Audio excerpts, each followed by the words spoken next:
All right, welcome back to Ambition Alcove, guys. If you're listening to this, I'm sure there's a lot more external noises than you're used to, because today we're actually at Joey's downtown Dapper, and we're doing a live on the scene podcast with Joey. And yeah, so if you're watching on video, obviously you can see that we're in the barber shop. But anyway, yeah, so we're here interviewing Joey. I don't know your last name. Lucchini. Okay, yep. Joey Lucchini. He cuts hair, and he has this wonderful building in downtown Vero. And why don't you go ahead and just kind of introduce yourself, tell people who you are, what you do, and how long you've been doing this. My name is Joey Lucchini. We've been in this location coming up 10 years. Oh, wow. We started off just a single barber in the same shop, and we now run 9 barbers 5 days a week full time. And we're a walk-in based barber shop, so we have a huge clientele, and we just keep it pumping for all these guys. That's awesome. I had no idea you guys have been here for 10 years. Oh, yeah. That's a long time. Yeah, we started in 15, so we're coming up on our 10 year. That's awesome, dude. By the way, I don't know if you remember this, but Joey, he actually cut my hair on my wedding day. I do remember that. Yeah, I do. I had a little bit of a I don't know, a bad hair day. Someone cut my hair and they did terrible, and I called Joe, or I came in and Joey did it, and he got me all squared away for my wedding. So I'll forever be grateful for that. You're very welcome. Anyway, so guys, if you're watching, stay tuned, because at some point I actually need to get my hair cut, and so Joey at some point during this episode is gonna cut my hair, and you can see him in action. You'll see it, and you can be the judge whether or not he's good. I'll try my best. I'm sure he's good, but anyway, I mean, he cut my hair for my wedding. Anyway, so yeah, we're gonna go ahead and get into it. So the goal of today's episode is to we're gonna be talking to local entrepreneurs and kind of get their story. So today we're getting Joey's story on how he got started, what he's doing, how it's going. So to start off, Joey, how did you start cutting hair? I believe I was about 14 when I first started picking up a pair of clippers. Okay. We were just kind of all shaving our heads and cutting our buddy's hair on the porch, and then I just had a knack for it, and just kind of continued. My grandfather was a barber, so that definitely spiked my interest in the barbering field. Like runs in the family. Oh yeah, and so yeah, I just kind of started off from there. I had a buddy of mine bought me a set of clippers when I was 14, 15, and we were cutting everybody's hair, and it just kind of grew from there. Did you do any of those cutting people's hair at school in the bathroom kind of thing? No, I never. No, you never did that? I wasn't that cool. Okay. Did people go to your house? Where'd you cut hair at? We cut hair on the back porch at my mom's. Okay. And then, other various friends' back porches. Yeah. And, we'd clean up their dads and clean up everybody, the brothers, and everybody would get cleaned up. That's awesome. So how old are you now? You started when you were 14. I just turned 36 in June. 36. So you have quite a bit of experience under your belt. Yes. That's impressive. That's awesome.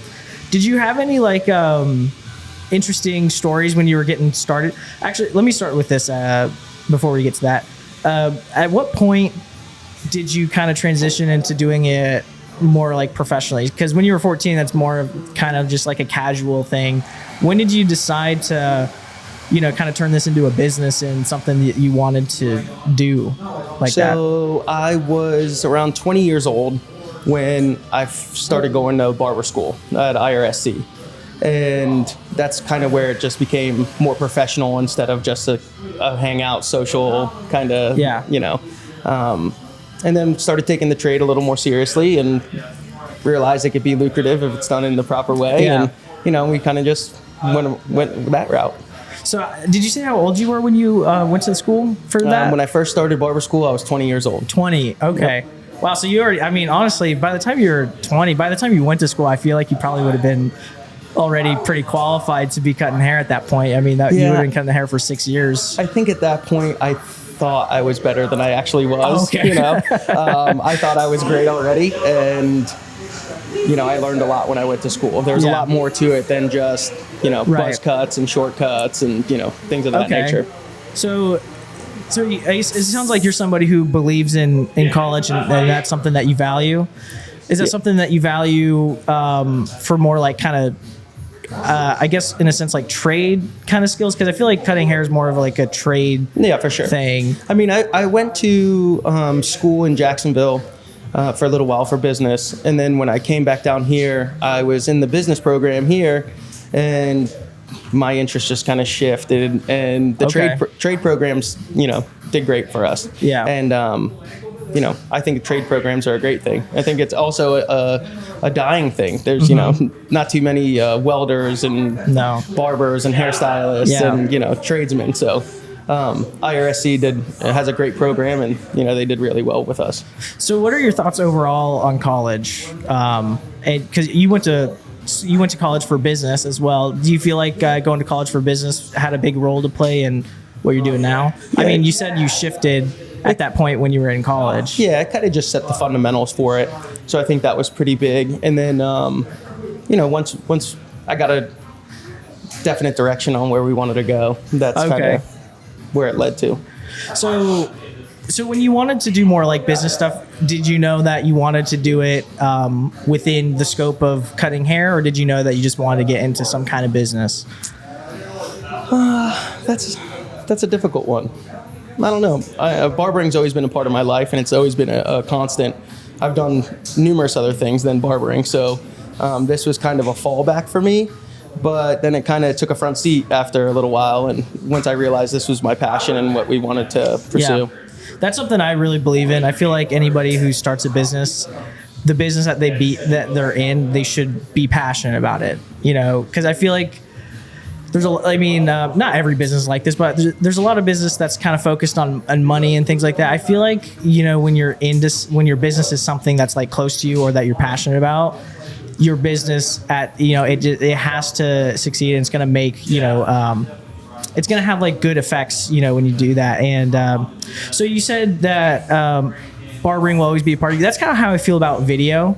Because I was like, I don't know if video is always going to be what I do, but it's just so close to my heart that like it's always going to be a part of what I do in some way. And I think that old saying, if you enjoy what you do, you never work a day in your life, or however the saying goes. Yeah. But I think that's very true. Right now I have a great career. I have 8 other guys that work here with us that they all become close friends, and it's more of a hangout. I mean, we hang out, what a better job than hang out and kind of shoot the breeze with your buddies and clients all day. And, we have such a great clientele here that we interact with. I mean, each of us interact with 10, 15, 20 people each a day. So, it's cool. It's for me, you make a lot of relationships, you make a lot of friendships. And I think that's a big part of it, along with, earning some money. So it's not the worst. Also great atmosphere. This place is awesome. I love it. It's so cool.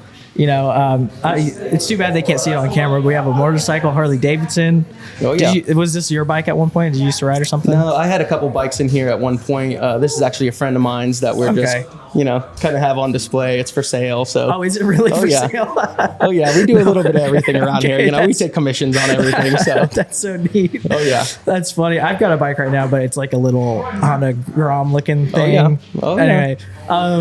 So you said that you tried some other stuff before the barbering. What are some of those other businesses that you've done in the past? Oh man, I've worked in restaurants. I've worked in pizzerias. That was all when I was younger, before I went to school. And while I was in school, I worked at a deli. I worked at Indian River. Now the Cleveland Clinic. I worked in the culinary program there. At the Cleveland Clinic? Yeah, they have a culinary program? Well, not a program. I should just say the culinary department. Okay. I started off setting trays, washing dishes, delivering trays. I did that whole route while I was in barber school. And I also had a lawn service for a little while. We did landscaping and lawn service while I was in school. And then that kind of carried me through that. And then once I graduated, we kind of just were off and running. Were you always, with all these, businesses that you've tried to do and have been a part of all these jobs, was that always kind of in Vero? Did you ever kind of move away and come back? Or so I was in Jacksonville for a little while. Okay. And Jacksonville was great. I had a good time there, but that's when I was younger. I was in college there for business.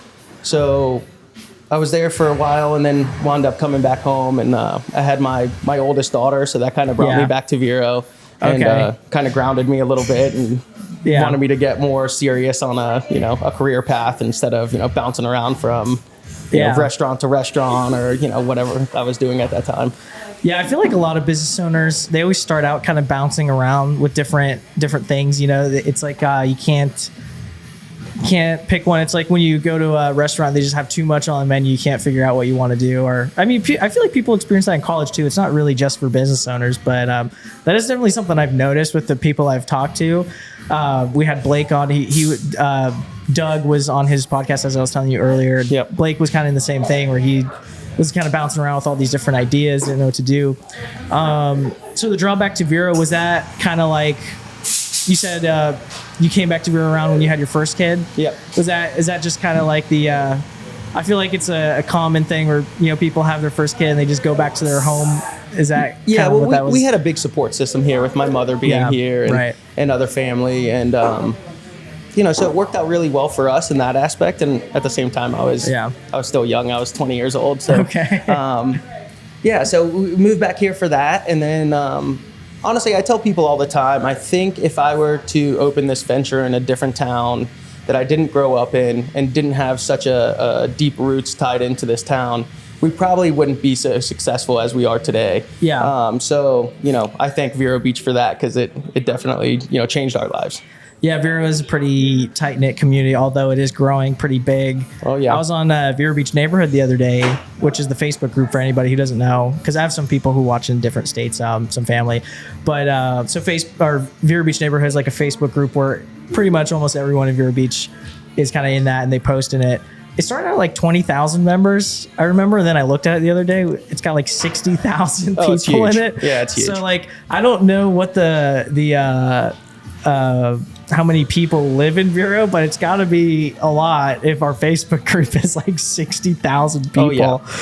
Vero's growing just tremendously right now. Yeah. How do you feel about that, by the way? I don't know if that's kind of a controversial question or not. Yeah, it's a little bit of a sore subject for me. I'm definitely for growth in this town, and I'm definitely pro, growth and everything else, but I just feel we should do it the right way. Same. Trying to preserve some of our historic roots in this town, and not push the little guy out, and I feel if we go forward with a lot of stuff that's happening right now, it's going to make it unaffordable for the young entrepreneur to start a business or to be able to afford that business throughout time. That's like a reoccurring thing that we've talked about on the podcast is just stuff exactly like that. So, you said if we move forward with some of the stuff that what are some of the things that, if you don't mind sharing, that you kind of don't want us to move forward with? So right now, the big thing downtown especially is this population density that they're trying to increase, which I get it. You're trying to get more residents in the city of Vero Beach, but at the same time, we've kind of run out of real estate for that. Right. So to have that happen, we would have to start getting rid of some of these historical buildings and building 3-story residential, commercial, and retail buildings. And I think it just kind of takes the luster of historic downtown Vero Beach out of it. Yeah. That's so. How do you think? So do you think that is Well, and I will say this too. My other kind of qualm I feel is when we moved in here 10 years ago, there wasn't much going on down here. We were, downtown Vero Beach was the place for a long time, and then it kind of fell off, and a lot of businesses moved out, and a lot of, other stuff left the area.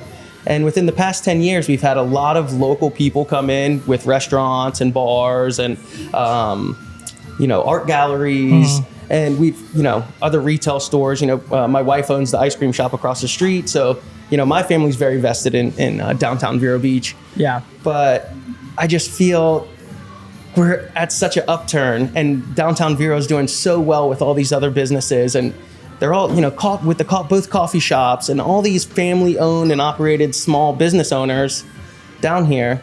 I feel if this plan goes through, it may not happen in 5 years, may not happen in 10 years, but eventually it's not going to be a place for the little guy much longer. Yeah, and I'm a huge supporter in small business, because that's going to just improve the livelihoods of the people who live in the town, because for instance, if if we have like too much like big corporations or things like that, that's siphoning money out of Vero, because that's all going to people that have houses in California. They've never even been here, things like that. So, well, that's it. Me and my wife on Fridays, we go to Vero Prime next door. We love the people there. We love the owners and the managers and everybody. And it's just a great vibe, local vibe, great food. We have great service. Everything's great. And I just really hate to see that turn into the Longhorn Steakhouse or another Outback, So for us, it's like, I enjoy supporting these families because they support us just as much as we do them, Yeah. So something else I was kind of thinking about as you were talking about that is like, I mean, we our mall is pretty dead now. And something that I've kind of, I literally just thought of this. I was kind of trying to think it through. So, I mean, I remember when I moved here in 2008, and there was a lot less people here than there are now. And in 2008, the mall seemed like it had so many people. There was so much like stuff going on. Now we have like way more population, but I feel like I see less, I see less of that, like the mall's dead. The outlet mall's also dead. Like, do you have any thoughts on like what that has to do with? Like, how does that make sense? How do we have more population but like less? And that's where I feel it ties in with that big chain mentality. It's hard to beat the Amazons. It's hard to beat the big corporate companies right now, just price wise and everything. So we try to support as local as much as possible, even if it means paying a couple extra bucks. That means a lot to us, because I know likewise. But I don't know, man. It's so difficult because it is so cheap. It's one of it's a catch-22. You want to get the best price on something, but you'd also like to support people that live here in your hometown. Yeah, which I'm really big on that. One of the other questions I had is, so you also have a place across the street, an ice cream shop. How did that happen? You went cutting hair and then an ice cream shop. That's kind of an interesting combo there. Well, I've kind of always been a bit of a mover and shaker. So anything I can make a buck on, I think we could sell or buy or whatever, But honestly, it all started with my family's down here all the time. I work down here 5 days a week, and honestly, I'm here 7 days a week. So my family's here. We'd go to the park a lot. We go to Pocahontas Park. It's hot. It's Florida. We're, dead of summer. And if you wanted to get an ice cream cone, it was either you were traveling out west or you're going over the bridge. And we just felt that was something that this downtown area could use.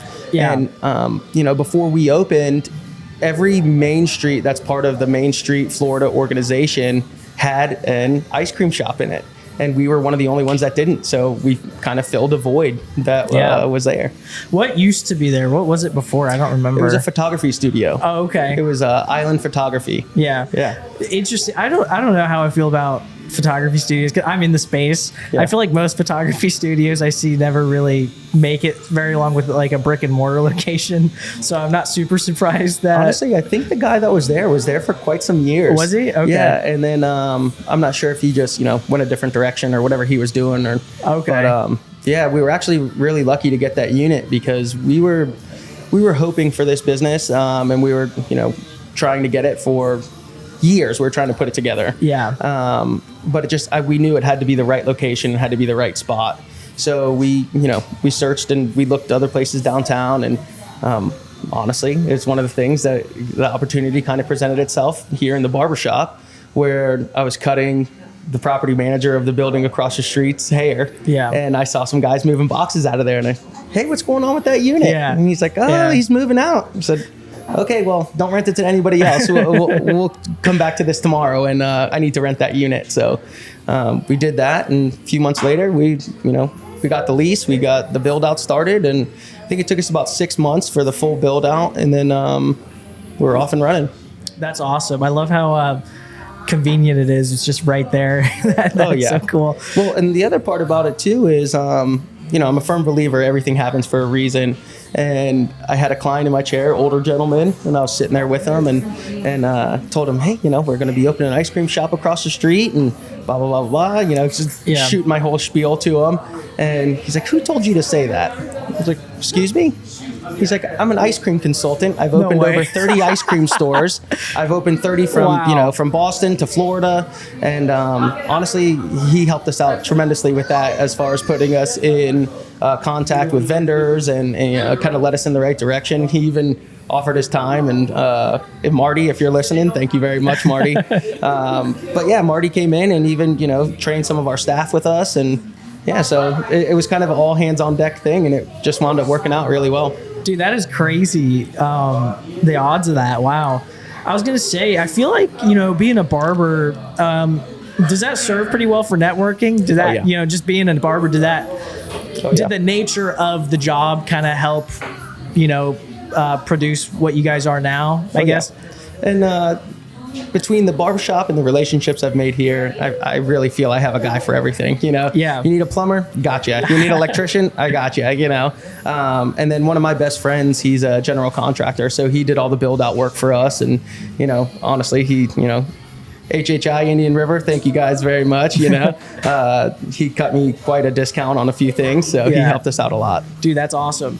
So being that you guys, have two brick and mortar businesses, what's it like managing two businesses at the same time, especially when they're separate things and separate buildings? What is that like? So very fortunate for me, my wife basically spearheads that whole project over there. I was more so hands-on when we were first opening, just getting all the legal end of it, tidied up. And honestly, my wife's done a great job. She's a marketing genius. She, has a great knack for picking the right people. We have a great staff over there. And honestly, the ice cream kind of sells itself. It's a great quality product. Yeah, it's pretty awesome. I've been there. Yeah. Right when you guys opened up, I came in. I don't remember. I think one of your kids made I got a banana split, dude. Oh, I'm sure. It was amazing. It was like, I don't know. I feel like in the past I've gotten banana splits. I've never actually had a banana split down the middle and then like stuff in between it. So that was cool. Yeah, it's great because our kids are very involved with it. They love being there. They love helping out. And one of the guys that were helping us, he's like, listen, before you open, just let them and them friends come in here, make whatever they want, make a mess, get it out of their system. He's like, and they did that and they love it. And they still go in on the weekends and help out and clean up and help scoop ice cream. And, it's a family operation over there. It really is. I love that. So being that you both of you guys are like kind of like business owners, what, are your kids like kind of showing an interest in that, or what's that like? How do they, perceive all this? Actually, yeah, they are, all of them actually. Yeah. My oldest daughter is very involved in sports. She's a great volleyball player. My middle daughter, she is involved in everything from football to baseball, softball, football, 4-H. And actually this summer she started she was cleaning everybody's cars in the neighborhood. So she started a little car detailing service. And then my oldest son, he was doing lawn service in the neighborhood, cutting my buddy's lawns. So yeah, the entrepreneurial spirit definitely lives through them as well. That's awesome. Yeah. That's actually one of the people I went to school with when I was in high school. That's actually how they bought their first car, is detailing in the neighborhood. Yep. And it actually kind of turned into a little bit of an enterprise. Oh yeah. Because they started hiring like somebody else and they were tackling like, I don't know, it was like 2 cars at a time. Oh yeah. That's what I told my son. I was like, listen, I was pushing a lawnmower at your age. That's how I paid to go get my hair cut at the place I wanted to, because my mom would always bring me to her lady. Yeah. And I was like, Mom, I want to go with my friend. She's like, if you pay for it. So I started mowing lawns for $10 a lawn, That's awesome. I love to hear that. And I love that, we're encouraging the entrepreneurial spirit, because, small business is important and we need that, especially in a place like Vero. Oh yeah.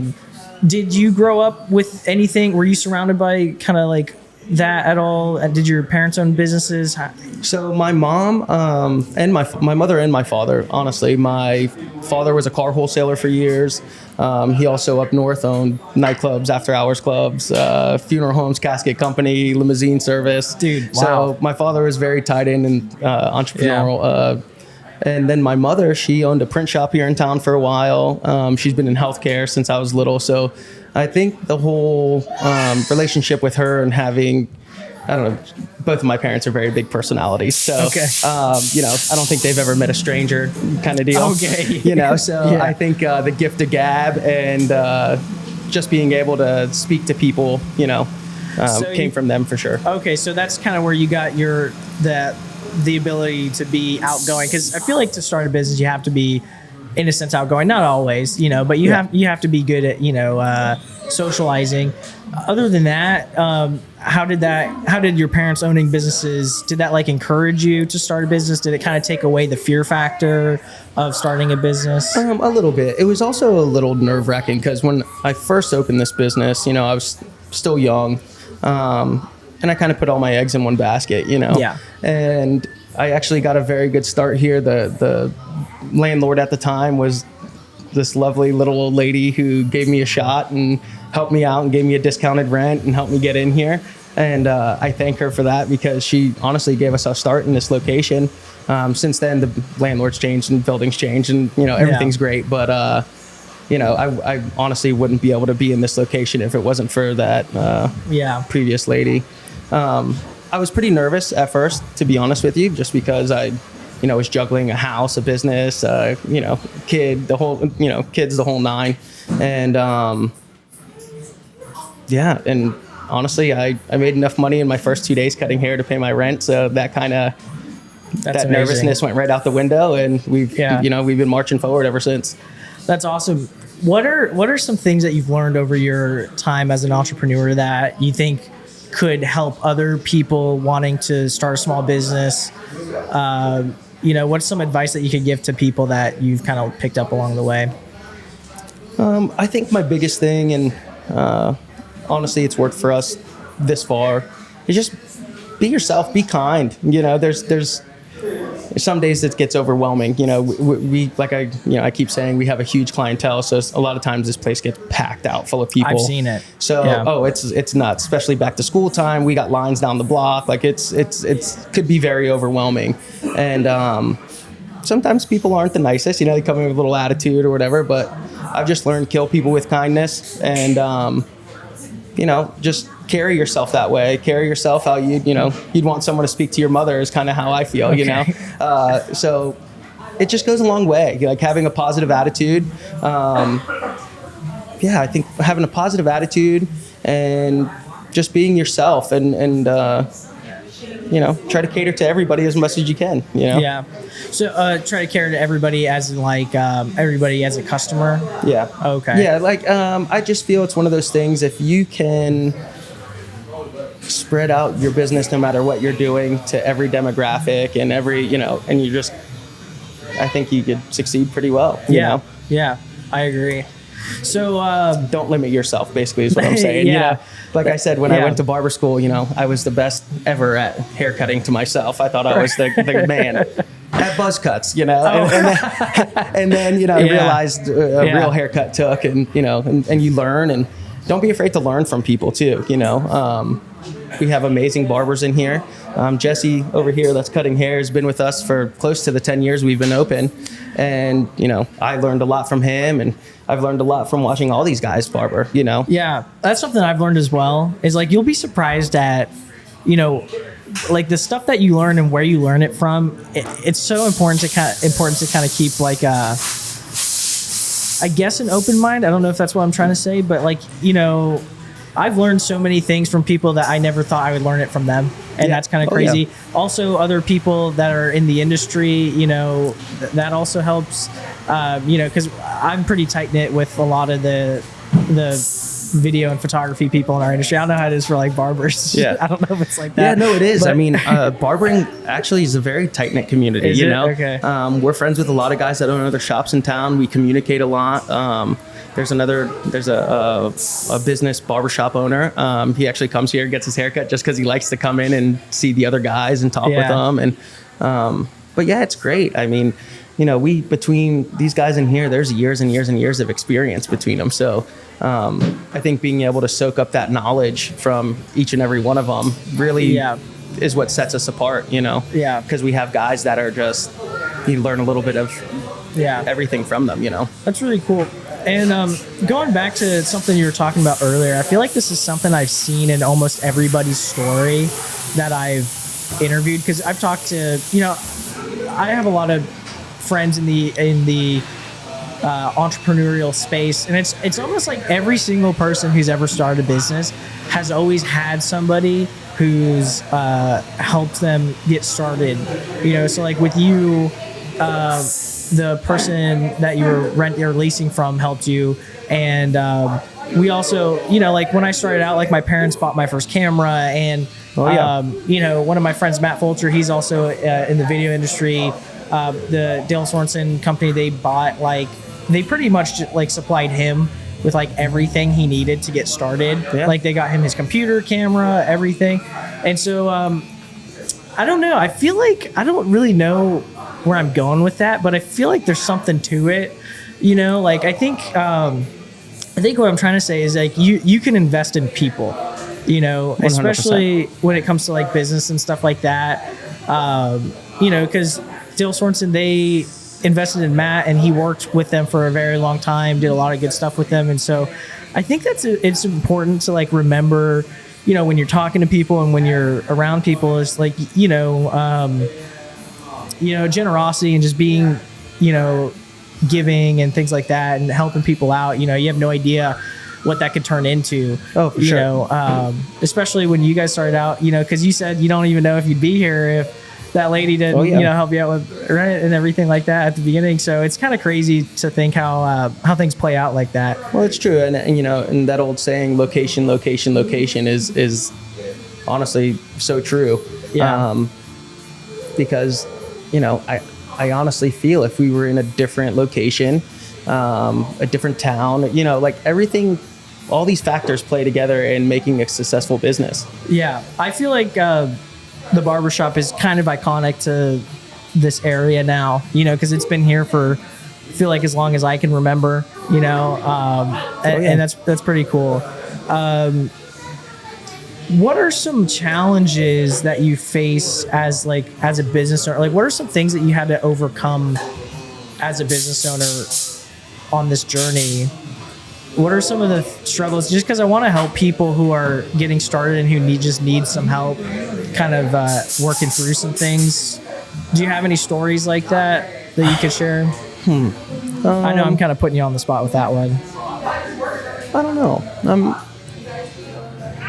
know. I think it just kind of goes back for us. It really goes back to the whole factor of just take everything in, even, I've taken good advice. I've taken bad advice.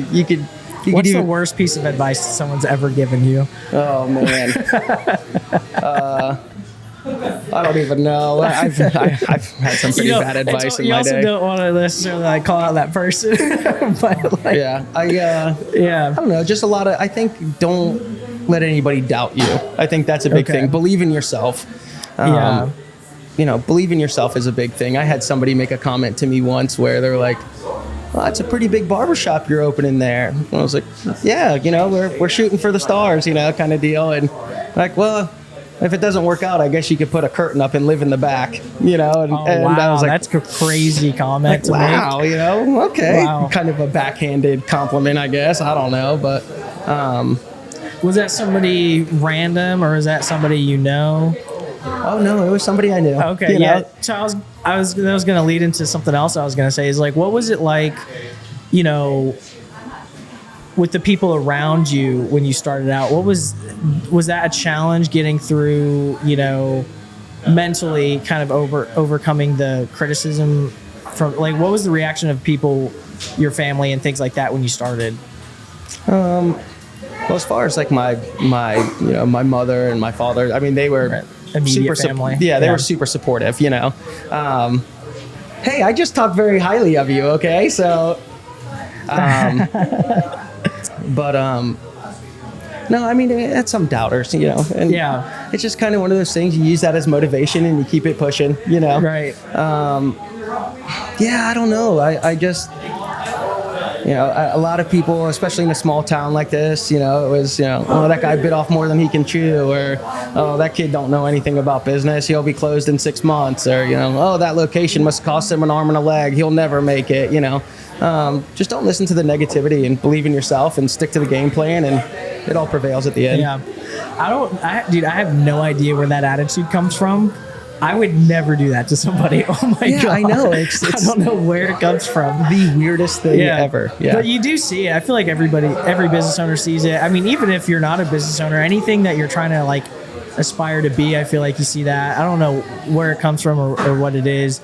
My experience, I had a pretty close-knit family, and they were very supportive of me when I started, so I'm lucky to have that. But sometimes you get like the random person. In my scenario, it's always some random person. It's never like somebody close to me. Oh yeah. But that's good. What kind of mindset do you think you need to have to be a business owner or an entrepreneur?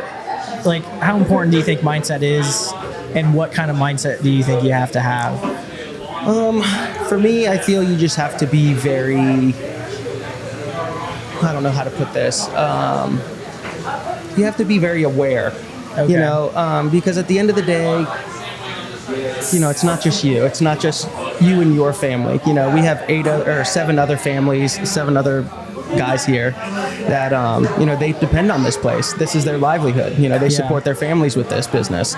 So you have to keep in mind that it's not just you, it's not just your family, but it's a business in a whole, and there's a lot more to it. There's a lot more people depending on you than just your immediate people, Which is also something that I feel like not everybody always thinks about, at the beginning, when they get into businesses, the responsibility that comes with that, you know? Like, I would definitely say, like, if someone's trying to start a business, first off, make sure that you're prepared to, take on the responsibility of what that means, because, you guys are, you have people who work for you, and that's how they're, paying their rent, feeding their family, and that's that's not a position that everybody can just hop into like that. That's stressful. Oh yeah.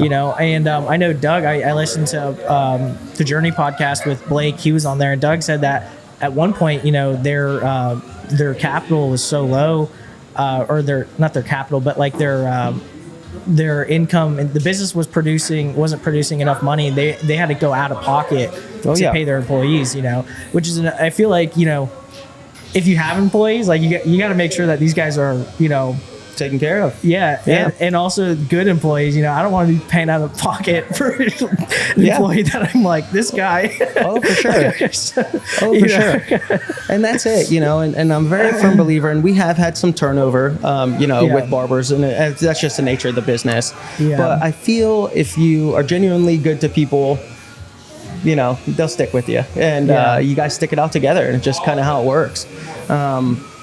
I saw a saying the other day. It was like, being a business owner is having the best and worst day of your life every day, and it switches every 30 minutes. So it's just very, it's a roller coaster some days. Yeah, it really is. But at the end of the day, it's very rewarding. Not only financially, but it's also rewarding in the fact that you're able to provide for your family. You're able to help these people, we want to call them employees. These guys are more like family. Yeah. You help them provide for their family. You give them a place to earn a living. So it's very gratifying, I guess, if that's even a word. Do you think that, business ownership is for everybody? Do you think that anybody can do it, or do you think it's more of like a calling? When you started out, did you feel like it kind of seemed like you felt like a calling for it? What do you think about that? It just, I don't know. I don't want to speak out of pocket and speak for everybody, but I don't think everybody's cut out for it, just for the, the stress factor and the weight of it. But, then again, you never know. Right. So I guess you just don't know until you try, kind of deal. Yeah. It's kind of hard because I don't want to be like, I don't want to be like a voice of negativity for someone who wants to start out. But sometimes, I think if you put in your time in whatever field you're in, you'll know when the time is appropriate. Yeah. there's this crazy quote from Elon Musk. Obviously, I don't know if you know him, like pretty big business owner. Yeah, big name in the game. Only worth like 300 billion or something. Yeah, chump change. There was a group of people touring the Tesla factory, and these were all like entrepreneurs, guys in the tech industry. And they saw Elon and they stopped and asked him questions. And he literally said to a group of people aspiring to be entrepreneurs, he said, "Don't do it. It's the worst thing you'll ever do in your life. You're not cut out for this." Yeah, what a dream crusher. Right. So, but I think the idea behind that was almost like for people who are maybe cut out for it, they let that get in the way. And, they kind of maybe in a sense dodged a bullet, but for the people who are really cut out for it, that was almost like more motivation. Oh yeah. Yes. Listen, if somebody tells me I can't do something, it makes me want to do it twice as much. Right. Exactly. Which is kind of good because I'm that way too. It's kind of good. It's kind of bad. But it's like, well, that's like when we were opening the ice cream shop. I had numerous people. Well, what do you know about ice cream? Nothing actually. I know I like it. I know a good quality product, and I know customer service. So we throw all of those together, and we have another successful business. 500 feet away. There you go. Yeah. So it's just. I think you just need to shoot your shot, and that's it. If it doesn't work out, so be it. Don't worry about what people say, Which there also is something to say for that, right? If something's not working, it's like kind of, this is interesting because it's like, at what point do you, take an idea behind the barn and shoot it? It's like, at what point do you give up on something just because it's not working?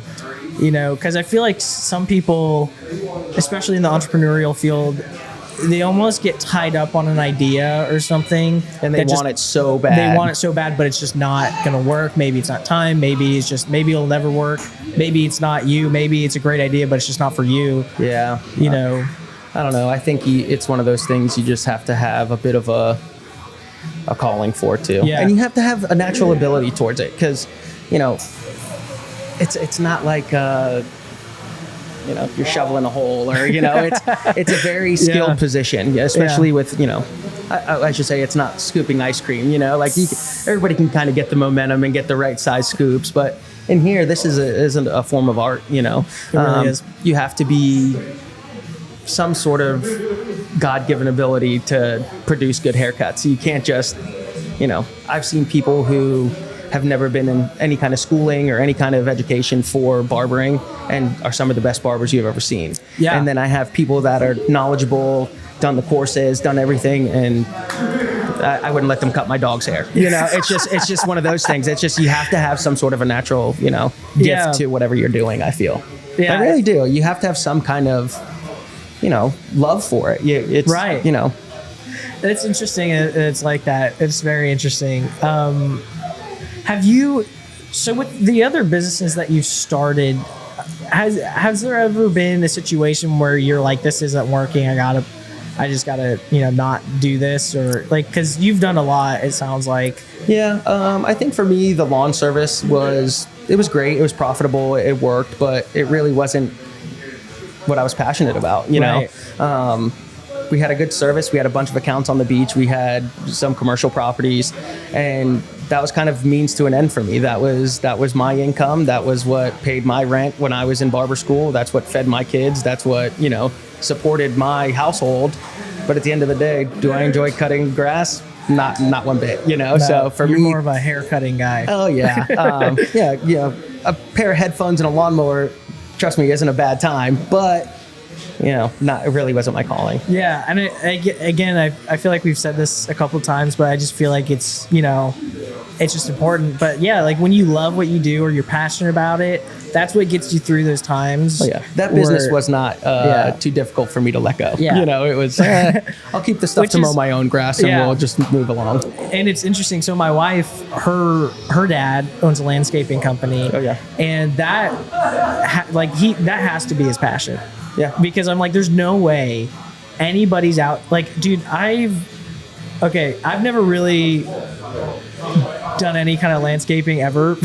Yeah. But I've seen it, and I know what it entails of. I shot them a video, and I was in the truck with them. I was out there. I was like, oh my God, I don't know how you guys are doing this. Oh, it's very physically demanding for sure. It's like, dude, it's July, 105 degrees out. Oh, yeah. I'm like, dude, you have to love this to be doing it, or at least love the business of it, or some aspect of it. You have to. And that's what I tell these guys all the time. It's like, when I went to school, it was a 1,200 hour degree. I think it's since been lowered to like 900 hours. But for a 1,200 hour trade program, where are you going to sit in the air conditioning, not get dirty, make people look good, and hang out with your buddies all day? It's not a bad career choice. It actually is kind of a dream job, honestly. Yeah, it's to just good. Hang out if you know what you're doing. Yeah. If you're bad at cutting hair, don't. Yeah.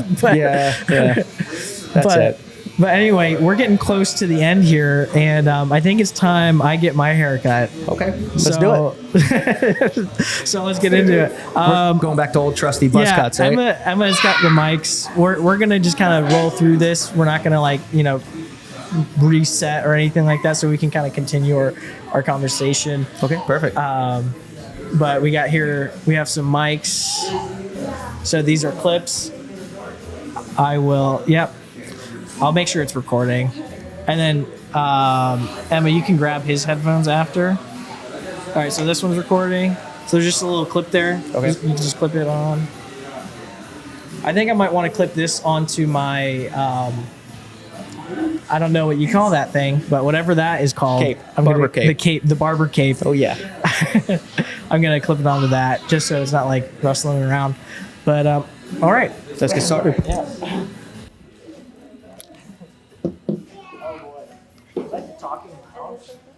I feel like I was screaming the whole time. No, you guys are right. At first, you were screaming a little bit. It sounded so much. He was excited. It sounded so much louder in the headphones, The volume cranked up in our ears. Oh, I'm wearing a hat. Hey, it's an ASI hat. That's a plus, huh? Yeah. Shout out to Doug. Yeah.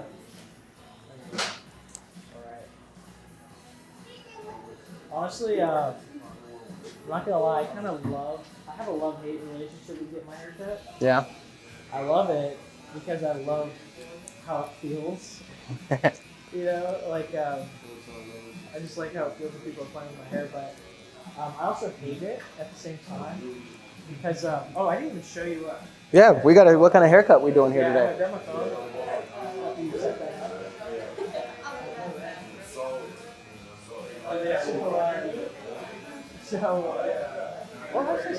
So I feel like every time I get my hair cut, it's like my identity has changed. I'm like, it's like a drastic change. It's like, who is this man? So I don't like to go with any like crazy different hairstyles. So I came in one time and it was a really awesome haircut I got from here. It was like the Patrick Bateman. I don't know if you've ever seen that movie. Mm-mm. Patrick Bateman is in that one movie there. Sorry. Okay. Christian Bale. I did his hair, and I feel like I have similar hair already. So I'm not going for anything like super short. Yeah, we're just kind of cleaning the back up, around the sides a little. Yeah. Just kind of shaping it more so. Yeah. That's it. His hair is messy. It's kind of. Yeah. That's the look I'm going for. I feel like it's kind of my classic look. Yeah, for sure. We'll just trim up the back and take some off the top, and we'll go from there. Maybe do you need some time to get set up over here, Emma? Like 1 second. Yeah, no, you're fine.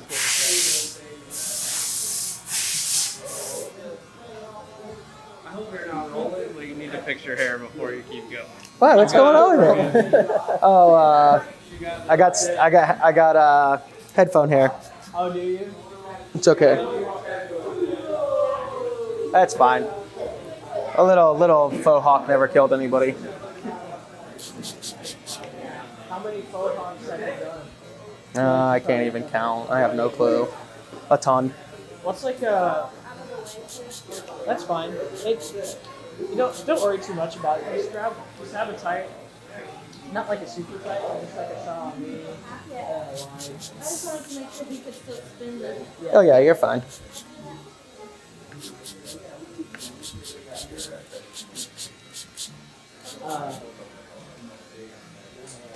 Yeah, this camera setup is That one's good? Okay. Okay, cool. So I was gonna say,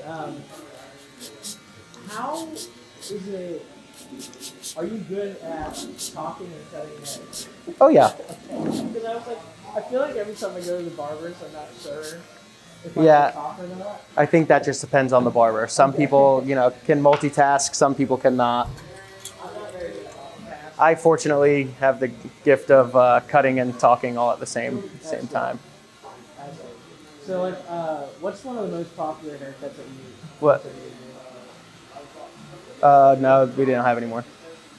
What were you saying? I'm sorry. I was saying, what's your guys' most popular haircut? What's your specialty that you do all the time? We do a lot of fades. We do a lot of this new style cut right now for kind of the more young adult is the fringe mid taper, kind of the TikTok haircut that's gone crazy. Oh yeah. So that skin fades, kind of always just classic. And what kind of sets us apart too is we do a lot of the old school haircuts. We still do flat tops and we still do, classic gentleman's haircuts. And, we're kind of a full service place. So we cater to a little bit of every demographic. So it works out really well for us. That's awesome. I have no idea what any of those haircuts are that you just said. I don't know what they look like, but I'm sure they're good. Yeah, it's the just a crazy messy, the crazy messy haircut right now is kind of in. Yeah. I see a lot of the. I don't know where this haircut came from. I think it's like kind of like a UK looking kind of deal. That's probably. I think that's the one. Yeah, the mid fringe taper cut. I think that's it. Yeah. Who's that actor that has that? I don't know. Can you tell a lot of times when you're cutting people's hair, like what would look good on them due to their? Oh yeah, that's actually part of the schooling you go through. So they'll teach you facial shapes. They'll teach you about necklines. Teach you about shaping the hair to the face, to the jaw lines, to the necklines. Like for example, if you have a super long neck, you don't want to taper it because it'll give the illusion of the neck being longer than it actually is. Right. So if you have someone with a kind of a shorter neckline, you want to taper that out so that gives you the illusion that the neck's a little longer. Or if you have a very long neck, you kind of want to block off the back so it gives the illusion that it's more proportionate. Yeah. Honestly, haircuts are all about symmetry. You want them to be as symmetrical as possible. What do you do if somebody has an extremely unsymmetrical face? If they have an unsymmetrical face or head, then we just leave whatever side's lopsided a little longer to compensate for it. So and that's the other thing. Sometimes with haircuts, sometimes with these haircuts, they're not, quote unquote even. So the right side of the head may be a little longer than the left side. Because they have a cowlick or they have something of that nature that you have to compensate for. So, symmetry is good, but it doesn't always mean that the hair is even, Yeah. I was watching a YouTube video once upon a time, and that's kind of where I heard of that for the first time. I had no idea. It was all what I kind of went into cutting hair, but like the face shape and the symmetry, I had no idea about all that. So, out of all your guys here, who cuts your hair? Who's your go-to guy for your hair? Honestly, I bounce around, but yeah, it's honestly whoever has time for me and space. All these guys are great barbers, so I don't really have too much of a preference. Is it, are they ever nervous cutting your hair? Like, oh boy. Usually just the new guys. The old veterans, they don't care. They get me in and out, or they tell me, like, hurry up, I got clients, Yeah. But usually the newer barbers are the ones that are a little more nervous cutting my hair because we mess with them a little bit too, That's fun. I like that you guys have fun here. We do, man. So you guys are walk-in barbers. Does that mean you guys don't ever do appointments or anything like that? Yeah, we don't. Unless you're Doug? And yeah, he gets special treatment. But honestly, for us, you know, I keep going back to our clientele, and we just have such a big clientele that it's hard for us. If we were to do appointments, it'd be hard for us to accommodate everybody, to be completely honest, you know? Are both of those audios rolling? I just want to make sure. I know you can hear both, but where's the little thing? Sorry. I always get nervous whenever I'm doing weddings, because, you know, weddings is a part of what we do. Yeah, so one of them isn't rolling. But that's okay. I think it might be. I can hear. Roll on mine. Yeah, it There was you go. yours, but I can hear you through his pretty well. Yeah, that's good. That's always my worst fear, dude, is when I'm filming weddings. Doing everything in no sound. Yeah. Oh my gosh. I'll put a mic on a dude, and then like right before he walks away, I'm like, actually, come back. Let me just make sure. Yeah, let me double check that before we miss the vows. Yeah, dude. Oh my gosh, that would have been like the worst. That's never happened to me, but man, that's one thing about what I do that's kind of stressful is like when it comes to filming weddings, that kind of stresses me out a little bit because it's like if you mess up, there's no redos. Yeah, because if I'm shooting like a corporate video or like a business, it's like even if we like lose all the footage, like yeah, it sucks, but we could always just like do it again. Reshoot it. Yeah. But dude, weddings, man, they're stressful, but we're good. We're good. So was this was your first brick and mortar location for the barber shop? Yeah. Okay. I worked at a shop when I first moved back to town. I was, you know, working nights over at a little barber shop off of Old Dixie. And actually, a friend of mine acquired a salon in a business deal that he was doing. So he asked me to come over and work with him at the salon. And I did that. And then the salon wound up not renewing their lease. And so I was cutting hair back in my garage. And I gained a good clientele from the barbershop and the salon I was working at previously. Yeah. And I had a lot of, good clients. But I was living out west at the time, and I was living out on like 82nd Avenue. And a lot of these people didn't want to travel all the way out there. And honestly, I wasn't trying to drive all over town cutting hair all day. Yeah. So just, small world. And, like I said earlier, firm believer in everything happens for a reason. And one of my clients recommended the spot. You should go take a look at it. It's for rent. And, come to find out, the lady who was a tenant in this unit was my instructor in barber school. So she's the one who connected me with the landlord. And they were just moving out of town. So, it worked out. I got the kind of the insider scoop on here and got in before anybody else did. And like I said earlier, that lady helped me out tremendously. Yeah.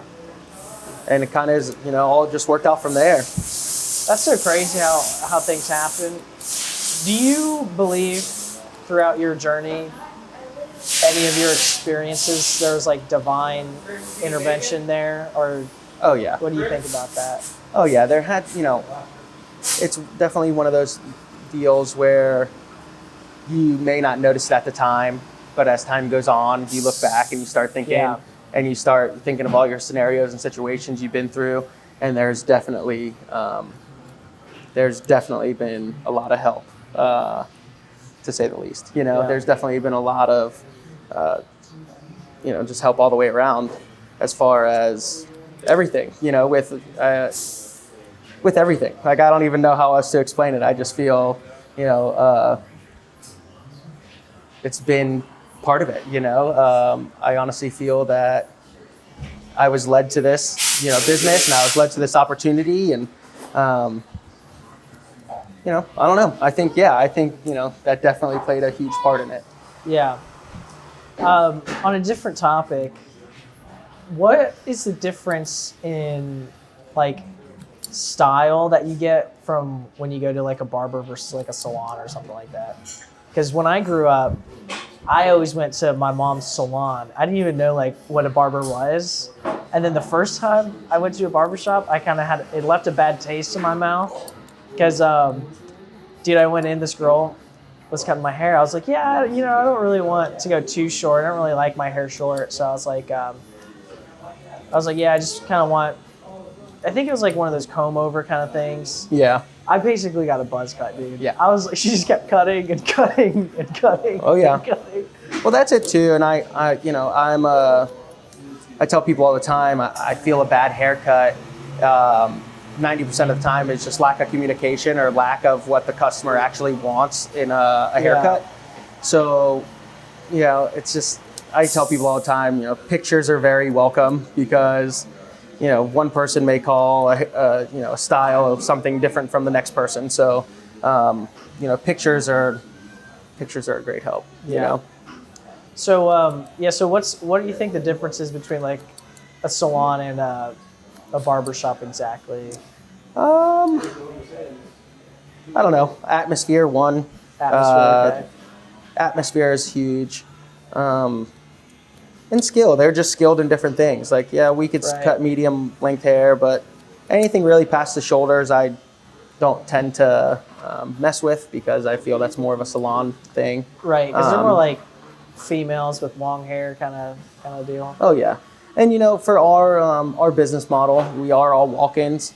And we try to get everybody in and out in a timely manner. So a lot of those longer styles take, a lot of time, and it's just kind of one of those deals where we would have to be compensated for the time it takes to cut that longer style, and it just, just not in our business plan. Yeah. Do you guys ever? Have you guys ever like turned away a customer that's come in the door? Yeah, I wouldn't say turn away, but we just recommend them somewhere else. Okay. We have very good relationships with a lot of the salons and even other barbershops that are more comfortable with longer style hairstyles. So for us, we like to spread the love a little bit, and we have a handful of places that we recommend out for those services. Okay. That's neat. So you guys have this bike for sale right here, which is pretty cool. Do you guys always have something for sale? Is that something that you guys like do, or? Yeah. I mean, I also on the side I enjoy buying and selling cars, trucks, motorcycles. Okay. So for a long time I'd buy a motorcycle, clean it up, fix it up, ride it around for a few months, and then pop it in here for sale. So we have a lot of people in and out of those doors throughout the day. So for us, it's it's good advertising, and if you can make a couple extra bucks on something, not a bad gig. That's awesome. Do you ride a lot? I used to. I used to ride every day. I used to ride to work every day. But since my two youngest kids, I've kind of scaled it back a lot. Right. Yeah, I feel like riding a motorcycle in Florida is pretty, Honestly, it's just dangerous. You know, it's not even the rider. It's the it's the other everybody people. Else. Yeah. Yeah, it's kind of wild. So what kind of bikes do you ride? Is it like all Harleys? Oh, okay. Yeah, just cruisers. Yes, cruisers, smaller Harleys, Sportsters. I think the biggest bike I had was a Road Glide. They're fun. They're fun. Yeah. It's just. Oh, we got a guy pulling up right now. Speaking of motorcycles. Oh yeah. Maybe he wants to buy this one. All right, let's see your sales skills selling this bike. I'm just kidding. He's not coming here. He's going to the bar next door. Oh, okay, that's my bad. That's funny. Did you ever do any sales in your career at all? Or? I mean, just with the vehicles and the motorcycles and stuff like that, but no, not so much. Not so much hard sales like that. I feel like there's like this new wave of like entrepreneurs that are so heavy in sales. It's crazy. Oh yeah. Like they want to sell you it's like, I don't even know how to describe it, but it's almost like I feel like there's this group out there now where they think that business is just sale, like all it is sales, which like, don't get me wrong, like sales is important, but like you got to sell people stuff that they actually want or need, or you actually have to believe in the product that you have. Oh yeah. I feel like that's the part that some people miss, is they kind of stop focusing on their ideal customer and they just want to sell stuff. Yeah, they don't care what it is. You know? They're just selling to make a profit, you know. Yeah. And So- I also feel too, like, you know, you can't discredit the fact that we're all in this to earn Yeah. a living. But at the same time, you know, there's a difference between earning a living and just selling something to, you know, make financial gain, I guess. So how do you feel about like the newer? Do you think entrepreneurship is the same as it was when you were younger, as it is now, or do you think it's changed? I think the maybe style The style has changed. entrepreneurship has changed a little bit, just because it's, you know, everything's so internet heavy. Yeah. You know, e-commerce is a huge thing now. You know, online sales, things of that nature, have taken the forefront instead of, you know, back in the day when you were kind of beating the block and going business to business, selling yourself or selling your product. Right. It's a lot of advertising and a lot of, you know, online sales now, you know, so Yeah. if you could meet that, I guess that's kind of the new wave. So how do you feel about that? Do you think it's like? Do you think that's a good thing for the world, or do you think it's kind Yeah, I do. I do in an aspect. You know, I think that it's great because it gives you another avenue to how do I say, like, you know, get your product out there. It gives you more marketing abilities. It gives you more, your customers more awareness of what you're selling. But then again, you know, if you're buying it from a guy online who has a small business, that's one thing. But, you know, and then we go back to what we were talking earlier with the whole like Amazon thing. You know, it's just sometimes you just can't beat the big guy, and it's difficult because you really want to support the little guy, but it just doesn't financially make sense. So, yeah. You know. What are your thoughts on? I don't know. How active are you on like social media? I guess I should ask first. Pretty good. I feel. So Your social like, media presence is okay. So like you guys are pretty up to, as far as like you personally, like do you think you're pretty in the know on kind of what's going on and everything like that? I think so. For the most part, we're pretty good with it. And whatever I lack, my wife definitely makes up for. Yeah. So have you kind of seen like the hustle culture videos and things like that? What are they? Like hustle culture kind of stuff? No, what's that? It's like these dudes will film themselves waking up at like, I don't know, like 4 a.m., hop in an ice bath, go on a 60-mile run, come back. You know, it's just they have like these super unrealistic I haven't seen routines. that I guess yet. like they act like it's like this is something they do every day. Yeah, no, I haven't seen that. Oh, okay. Well, I was going to ask you what you think about that because there's this kind of wave of people out there who are kind of pushing this thing. It's kind of called like hustle culture, but it's like along the lines of entrepreneurship where it's almost like they have like an unrealistic work ethic that just doesn't, it's insane. It's just, non-sustainable. Yeah, you know, because like you might have a period of time where you could, you know, do all that, but it's like the rest of your life, I don't know if you're going to be able to do that. No. I think being, kind of routine oriented definitely helps. Yeah. You know, I may not be there every day, but I try to wake up early. I try to at least get some kind of activity or something in before work or something productive before we get the kids to school or, you know, getting to work. And like a routine definitely is a huge part of it for me, especially. Especially with like a family, I would think too. Oh yeah, you know, getting everybody up, getting the kids to school. Oh yeah, it's definitely very. The routine helps out a lot, especially when you're trying to move a lot of people in one shot. You know. Yeah. As you become older and a parent, do you feel like you rely more on the routine stuff, especially? Oh, 100%. And I think our kids thrive on it too. You know, being in bed by a certain time, having dinner by a certain time. Waking up, you know, it just all sets them to have a better day instead of, you know, just everything being like chaos as soon as you wake up, you know, trying to get out the door on time and trying to, you know, the routine definitely helps that out. Awesome.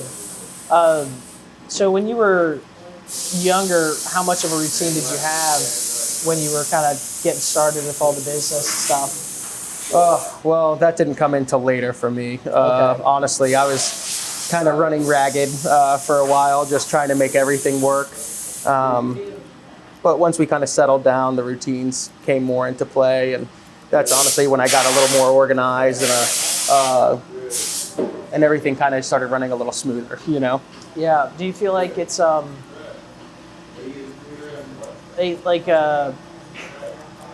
do you think that you should have started routine earlier in your career? Oh yeah. Oh, for sure. I feel just being more structured. And you know, like I said earlier, I was kind of young when we first opened here, so for me, you know, this was a hangout. It was very just, you know, very chill, very kind of off the cuff. We didn't have a real business plan or a game plan or honestly a very solidified business plan at all. We kind of just ran with it, and honestly, by the grace of God, it worked out and allowed me some time to actually make it more of a structured, you know, machine. This place is a machine. You know, we are a machine, and that's how I kind of categorize us, because when this place is firing on all cylinders, I don't think there's a place in town that could touch us, you know? Yeah. That's awesome. I know you did the lawn business. Have you ever had an interest in doing any of the online stuff? Because I feel like that's really big now. Were you ever tempted with any of that stuff? I honestly wouldn't be opposed to it at all. I just haven't really had the opportunity or the thing about the most internet savvy part of our businesses is we just started door dashing, you know, so we have delivery for the ice cream now. That's about that's awesome. the biggest thing for us. But yeah, if we were more, I would say like product oriented business as far as sales, right? Yes, we would definitely, you know, be more into the internet sales and nature of that stuff. I was thinking, you know, with regard to your thoughts on small business in Vero and how like that's pretty important, especially for, you know, a place like Vero. You know, what's something that people could do to kind of promote that and kind of work towards more small business and things like that of that nature? I don't know. I don't know. I think it kind of all goes back to the, you know, just believing in your product, believing in your business, your skills. And it kind of speaks for itself. You know, we didn't do a lot of advertising at first when we opened. So a lot of our business came from word of mouth. And, you know, it's in a small town like this, that's pretty good at, you know. Yeah. Yeah, we did pretty good. Awesome. All right, you're getting there. We're getting there? Yeah. How symmetrical is my face? Pretty symmetrical. Is it not? We'll make it good. Dude, I don't feel like I have probably like overcompensating for that. Do you have any interesting stories being a barber that's ever happened? Like anything crazy going on? Honestly, we've a lot of crazy stuff happening here. Yeah, a lot of funny stories, you know, a lot of funny customers, things of that nature. You know, I had a guy come in one time, and back when our haircuts were $15, and he was a snowbird from up north, and you know, he was telling me, I pay $50 to get my haircut over on the beach, and it's the worst haircut I've ever had, and you know, I keep going to this lady, and she's just butchering me, and blah blah blah blah blah, going on, and you know, complaining about his previous stylist. So I give him a haircut, and he turns to the mirror, and he's like, this is the best haircut I've ever had. I said, perfect, sir, and it only cost you $15. And he looks at me just so serious, and he says, Take 3 for yourself. Run it for 18. I said, thank you very much. Wow, you know, that's a generous yeah, man. I just thought that was so funny. You know, he was telling me how he's paying $40, $50 for these terrible haircuts, and like, I gave him the best haircut he ever had, and you know, tipped me $3. I just thought that was pretty funny. You know, the worst cut he's ever had is worth $50, but the best is only 18. Yeah, 18. That's tops. That's funny though. That's almost like telling somebody to keep the change when you haven't even given them enough. Oh, I feel like that's funny. That happened to my wife the other day, and I thought it was the funniest thing ever. Yeah, that's so funny. It's never happened to me, but.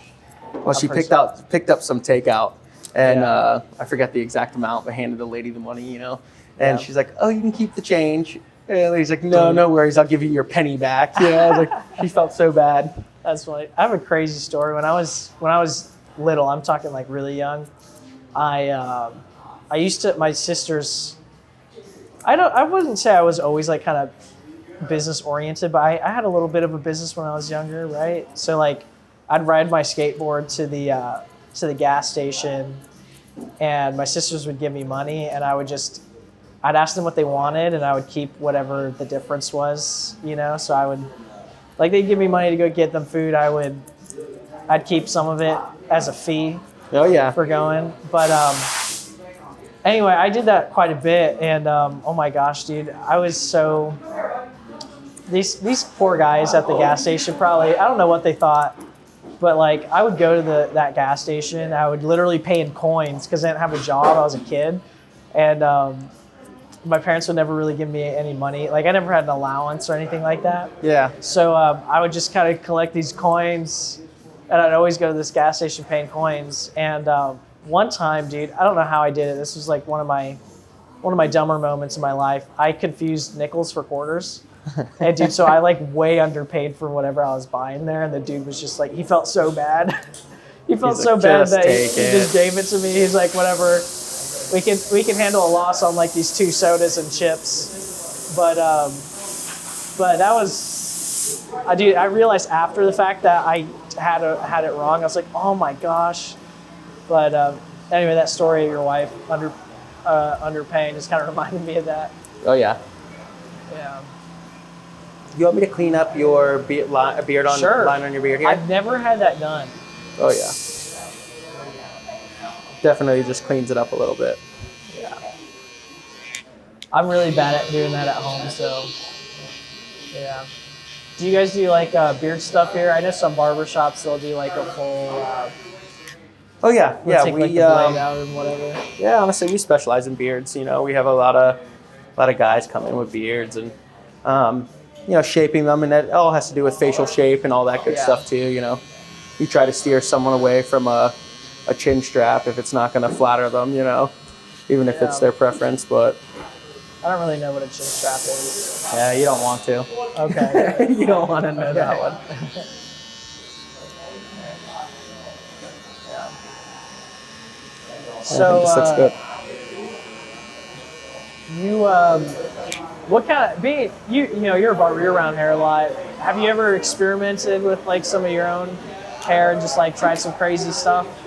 Oh yeah. That's why I have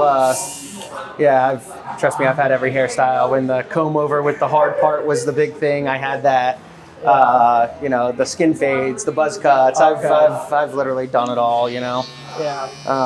And that's just kind of the nature of the beast being in here. Sometimes on a slow day, that's, you know, first thing you do is ask one of the guys like, hey, can you clean me up? And, you know, I think I had my hair cut twice this week already, you know, just because. Twice this week? Yeah, I buzzed my head, and then I asked one of the guys to shape it because it, you know, wasn't so flattering. Just a perfectly round bowling ball head wasn't the most flattering. But how did you land on the haircut you have now? Is it just easier to do that? Yeah, honestly, maintenance is kind of the big thing. Yeah. It's summertime, it's hot. In the summer, I always cut my hair real short. It's just a little more practical, you know, kind of a get up and go, if you will. I don't have too much time to be styling my hair, so if I keep it at that medium length, it just is a mess, you know. I never put anything in it. I look in the mirror, and half the time I look like I just woke up. So for me, this is nice and easy, and you know, still looks nice. Yeah, I wish I could do buzz cut. I could never. I mean, maybe I could pull it off, but I wouldn't have any confidence if I had a buzz cut. I just don't. I can't do it. So that's why I was so. My heart was broken when I went to that one barber shop. And dude, that's all you got was the buzz cut? She kept going and going. I got a buzz cut with scissors. You know how insane that is, dude? She literally kept going and going and going and going. I bet that lady was a very skilled barber, though. Dude, or a very skilled stylist to give you that short of a cut with all shears, you know? Seriously, I was like, that's hard. I went to a barbershop once, dude, and it was so funny. Oh, actually, this was the same girl who did that. As she's cutting my hair, she's like, "Oh, whoever cut your hair last was really good." And I was like, "Oh boy." I was like, I don't know what that means, but it didn't give me any confidence in her. I remember when I first started cutting hair, and I've since learned to keep my mouth shut in a lot of situations because I've, been combing through someone's hair. Because the first part of a haircut is, you comb through it just to make sure there's nothing, crazy in their head, no anything, no cuts, no bugs, no whatever, and you look at it to get the shape of the head as well. So I'm combing through the hair and I'm looking and it's uneven and I'm like, wow, who, I hope you don't mind me asking, but who cut your hair? It's pretty bad. And like, you did. Like, oh, never mind. That's funny, dude. That's wild. So that was definitely when I first started. Yeah. I've had people. We have the big downtown Fridays. Right outside here on the block, and I've heard people walking by like, oh man, I went there once 10 years ago, and that guy messed me up. Like, that was also 10 years ago, sir. So I make it a point to tell them, hey, we're a lot better now. Come check us out. We're a little more skilled.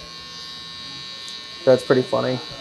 Just funny the growth, that we've had over the years. What's it like? Are you guys typically open when they have the Friday Fest or whatever thing? Yeah, the Downtown Fridays is the last Friday of the month. So for us, we're open. Both locations are open, and those are big nights for us. Yeah, I bet. I mean, being downtown, they do that. I bet that brings in a lot of business. It does. It brings in a ton of business. If you, let's say you had to be somewhere else, like let's say this being at this location wasn't an option, what's the next best place that you think would be? Honestly, I try to stay downtown. Okay. And I just, I would try to stay somewhere downtown because I feel it's a very common middle ground for everybody. Yeah. You have the people on beachside, they still come to downtown. You have people from out west still come downtown.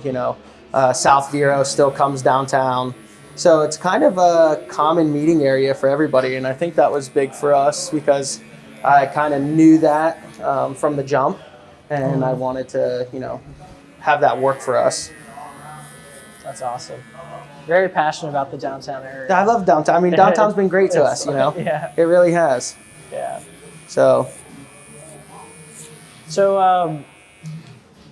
I know that there's also, there's a lot of historical things down here, like you were saying before. That theater sign or whatever, is it a theater sign? Yeah, the Florida Theater. Yeah, was that an actual movie theater at one point? Or was that was the original theater in Vero Beach. Oh, wow. And don't quote me, but I know it was operational for a very long time. And then I think it just, didn't stand up to the growth of it. Yeah, well, it didn't stand up to the test of time. It just got old, Yeah. It was just one of those deals where it got old and, it was no longer safe to be in. Like literally. Oh yeah, that building is from the 1920s. Oh my God. So it's actually very cool because we have a lot of pictures around here of downtown from the 20s, 30s, 40s. Before this building was even here, that building was here. They had a restaurant, they had a hotel, they had the movie theater. And it's pretty cool because, our demographic of client is so wide that we cut kids' hair from 9 months old to 90 plus years old. And a lot of these customers tell me, oh, I used to go see a movie there. It cost me, 5 cents for a popcorn and a soda and a movie, or I used to go in there barefoot, Yeah. So it's pretty cool. And I genuinely enjoy the historic factor of downtown. And I just think it plays very well with, everything we have going. How old does that make this building? What's that? How old does that make the building that we're in now? Was this one? This one, I believe, was built in the 40s. Oh, okay. So, yeah, they're only 20 years apart, which, that's crazy. That was the original bank, too. So this blue building down here was the original bank, and they still had the forget what they call them, like the crow's nest or the manager's nest. So they would sit there and watch them, the tellers hand out the money. And dude, I actually went in there, I think, or wherever it is. It's got like brick on the wall. Yeah, it's in there. Yeah. Dude, I don't know if this was like okay for me to do, but one time I just walked by and the door was open and I just went in there. Oh yeah. I just started looking around. Well, and it was kind of neat. Well, there's a lot of cool little factors. Like, so this building, which was the original bank, there was a tunnel under State Road 60 into the FWC building, which was a vault, a bank vault. So there's just a lot of cool stuff like that. The hotel that was there back in the 40s, still there. Like, they haven't renovated it. They haven't done anything. Yeah. So, I mean, a lot of the walls and stuff are all blown out and different. But the meat and potatoes of the hotel are still there. So that's pretty cool. It's like stepping back in time, Is that where the what do they call it? What's that park right next to here? Pocahontas Park. Pocahontas Park. It's literally right across the street. Yeah, I've been in there before. It's like apartments now, isn't it? Up top. Oh, that's over there. But this is right here in this vintage Vero building now. Oh, okay. That was the original bank. That was that's where they had that hotel and restaurant and the whole nine. Yeah. Well, right across the street from Pocahontas Park is like these apartments. And I went in there once, and it's very old style apartments. It reminded me of I don't know if you ever seen the Spider-Man with Tobey Maguire. Oh yeah. But like his apartment in that movie, that's exactly what it felt like in there. I was like, it's. Oh yeah, no, it's super cool. Yeah. They even have like the old style push button, light. The buttons for the lights and all that good stuff. So, oh wow, yeah, it's very cool. All the old, cast iron pipes and the porcelain toilets and tubs, and it's very cool. What's the attraction with all the historical stuff? I mean, it seems to be something you're pretty interested in, and it's important to you, especially considering that you don't want them to take some of the buildings down in the area. I just think it's the character. It's the beginning of this town. These are the first buildings that were in this town, And talking to some of those older clients we have here, this was it. This was the everything, 43rd Avenue was out west to those guys. So this was far coming in town, This was the original movie theater. This was the original, It's just, I don't know. I just feel it's a piece of history that should probably be preserved. Yeah. And I don't want to go somewhere else. Yeah, yeah. I like this spot. This spot's been a big part of my life. So. Yeah, that's the thing. How do you think? Is there a way for Vero to grow in a way where it doesn't kind of, take away what makes Vero Vero? Do you think? I don't know. That's one of those things. I hope so, and I hope somebody could find an answer for that, or kind of meet with some kind of middle ground. Yeah. But I'm not too sure if that's feasible. Yeah, I know that there's been some effort to keep things smaller, like the Disney resort. They were gonna make that a port for a cruise ship at one point, so you could take the Disney cruise from the hotel. Oh, really? That's what I heard. But then now they're doing it in Fort Pierce because the Vero people said they didn't want that because they was going to bring too much people or something like that to the area. Yeah, that's the same thing with the whole Bright Line and the same thing. They say just bring too much. Crime to the area or too much. Yeah, they were saying it would be easier for the people to jump on a tram that took 20 minutes to get here. They would come to the area and then hop back on the train. Wow. And there's been a lot of worries about it. Nice. We're getting there. What do you think of that? Look pretty good? Yes, I do. I do like it. Run your hands through it. See if you like that length. I like the length. Yeah. I like it pretty long on top, so I'm pretty stoked with that. Okay. Yeah, I kept it long. I just kind of shaped it up and took a lot of weight out of the sides. That's awesome. So what's you said almost there? Or are you gonna shape up something? Yeah, else? I'm just gonna clean up your neck and show you your neckline. Nice. Love it. You okay with that? Yeah. I actually really like the way that looks in the back. Yeah, and it's still Yeah. you still got a lot of length. It's just Yeah. shaped more so. I like how it's got some texture back there too. I love texture. Yeah, I layered it a little Yeah. bit. So Emma, you want to get up in that, show everybody? I guess we could do that at the end. What's that stuff? just a little hairspray to Oh, okay. lock everything in place. I hate Hate products. I know you had to do it, but I hate hairspray so much. Yeah, you won't even feel this stuff. No, I just hate when so Emma, my wife, she'll like spray it in the morning. I feel like I'm in a gas chamber in the bathroom. Oh yeah. I'm like, I can't breathe. I know that probably wasn't good for the sound bite, but No, it's fine. It's fine. We can are you okay with that? edit. I'm down with that. It's awesome. Okay, very cool, very cool. We'll just clean up your neckline and then you'll be all set. Sweet, man. So do you ever do you guys have like specific people who are good at specific things here? Like, Yeah, so we send a lot of our longer hair clients to David Yeah. because he's just very comfortable with shears right, and well- he enjoys it. I actually went to school with David. Oh yeah? Yeah, we know each other. He was in high school. He was, or not high school. I went to school with him in middle school. He was always commended on his beautiful hair, Oh yeah. long, luscious locks. Yeah, we like David. Yeah. He's been with us for He's new, I right? don't know. Yeah, he's been with us for about 6 months, I'd say. Yeah, But yeah, he's settling in here and yeah. I think he's found a home, so that's pretty cool. That's awesome. Yeah. But so do you guys have like a beard guy and all that other stuff? Or? Everybody here is pretty well versed in beards and things of that Okay. nature.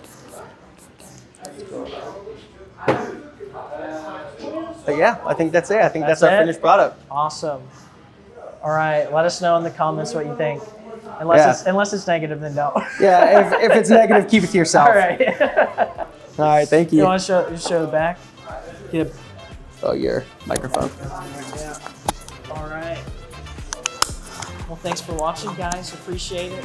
Thanks, Joey, for coming Anytime. on. And Yeah, letting thanks us for having use us. Your facility, your building. Anyway, if you guys want to like and subscribe. Hit that like button. Yeah, come if you guys live in Vero, come check out Joey's Barber Shop. He'll hook you up. He'll give you guys a good haircut. And anyway, peace out.